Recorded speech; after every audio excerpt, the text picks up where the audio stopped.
I wanted to come on today and talk about grief and how to process grief so that you can actually transform through it. And I was having a session with a client last week, and something about grief got brought up, and she was saying how it seems like everyone is kind of floating over their grief right now. And when she said that, I felt so much resonance in my own body of feeling that to be true and having that as a felt experience of how I'm experiencing the world right now and experiencing people. And I think that over the last couple years, I mean, I live here in LA, and we had those fires last year in January, and just over the last few years, really, honestly, probably since the pandemic, there's just been so much shit hitting the fan collectively. And obviously, right now, we are quite literally in a revolution. And there's all this collective turmoil. But then, of course, there's all this personal turmoil. For me personally, I've been going through an immense amount of change in a short period of time, so much massive transition in my life. And anytime we have any kind of change, even if it's positive change, there is grief associated with change. Like, we are grieving the end of an old cycle or an old chapter or an old identity of ourselves, or maybe grieving a pattern that we are changing and transforming, but it's a pattern that served us for a long time. Anytime we're like shedding what's been familiar or known for a long time to step into something new, there's inevitably going to be grief with that. And a lot of us don't actually process that grief or allow ourselves to feel it. And after having worked with tons and tons of clients around this in somatic therapy and somatic containers, I find that people are really afraid to feel grief because they think it's never going to end. And the immensity of it, like the heaviness of it, can create a lot of overwhelm for the system. And people don't know how. Sorry, I got a little distracted because it seemed like my video might be lagging if my phone's getting a little hot in the sun. We're just going to roll with it. People don't know how to process the immensity of that because it creates a lot of overwhelm when we don't have the right tools to be able to self-regulate our emotions. And as I've been processing tons and tons of grief in my own life the past few months, I wanted to come on and share a few things that have helped and supported me with feeling grief. And one of the most important things I have found about grief is that it is absolutely crucial to give it a container. Grief needs the reason we are so afraid to feel it because we think it's never going to end. We think that there's no bottom, but a container gives it a bottom. A container gives us an ability to hold something. Grief needs to be held and seen and witnessed in order to be processed. And by the way, worth mentioning that the reason we want to process our grief is because grief, when not processed or felt, manifests in our physical body and reality as insane amounts of anxiety in our experience, heart racing, overwhelm, restlessness, tight chest, shortness of breath, constricted diaphragm, maybe like restless legs. This is all like a manifestation of not being able to feel our grief or process our emotions.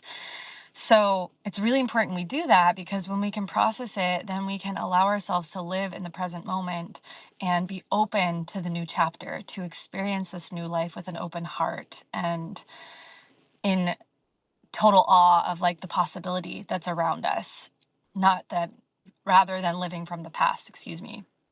So grief needs a container.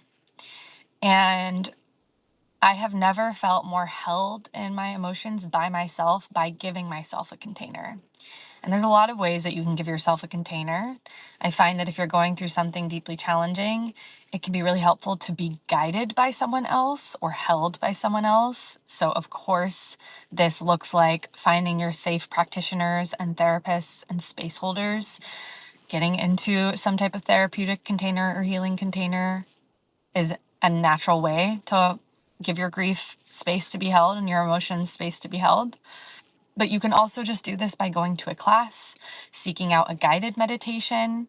I do a lot of guided meditations that involve inner reparenting and inner child integrational work, rewiring past memories and EMDR type meditations, some Joe Dispenza meditations with tuning into my heart. Things like this that actually allow you to go into the emotions of it all rather than just like tuning out and, trying to focus on nothing. I think that meditations that connect you into the body and into the somatic experience are really good containers for processing grief. Another thing that's helped me personally is using my voice. Our voice holds so much medicine and memory, and when we can like just somatically sound things out, kind of sounding like and just like letting your voice do its thing, letting it sound as weird or as silly as you want, but just sending the voice out in space, you are moving energy that is stored in your nervous system, grief, emotions, overwhelm, old unresolved material. You're sending it out through your voice, and then your voice has a vibrational resonance or vagus nerve. It tones your vagus nerve, activating your parasympathetic response, giving you the ability to regulate your grief. So, somatically sounding your grief out is so regulating and so helpful. And then I've also just used my voice to like sing my emotions and process anything that comes through. And that has been a really, really valuable container for me personally in my grief. So I wanted to come on and share that here. If anyone feels compelled to use their voice in that way to process grief, that can be really supportive. Other things are getting out in nature, letting land hold you, letting trees feel supportive to you, and speaking your grief out in the land that you're in, and the space that you're in, and the plants that you're around. That can feel like a really supportive container. What else here? A yoga class, acupuncture, sitting with your favorite herb or tea. All of these are ways to hold your grief, containers to give yourself for your emotions. Anything that you can create intention and ritual around for grief is very, very, very helpful. And so I just come on to share some of this because I think that collectively right now we are in a world where people are really afraid to go into their feelings because it feels like too much. And I really get that. I really get that experience intimately. I understand. But the more that you give a container, the more that you're going to feel held and regulated to be able to go into those places. And it's important we go into those places because that's what helps us move forward. That's what helps us step into the new with confidence and clarity and openness for what's next rather than bringing our past and our baggage with us. So I hope this is helpful.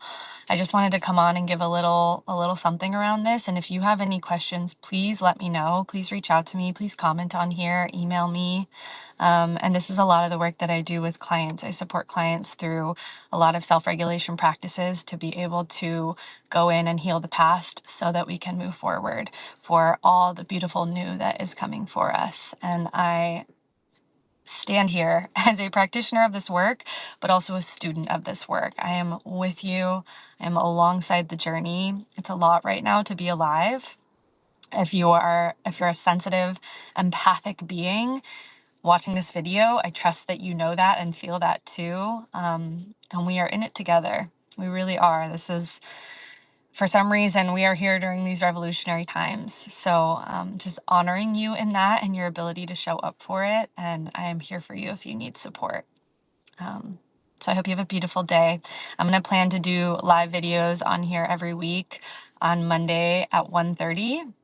I went on a little early today as I'm about to get out of my car and run an errand. But Mondays at 1:30, we will be live for these regulated reflections on my Substack page. So sending you much, much love. Thank you for tuning in if you stayed this long, and I hope you have a beautiful week.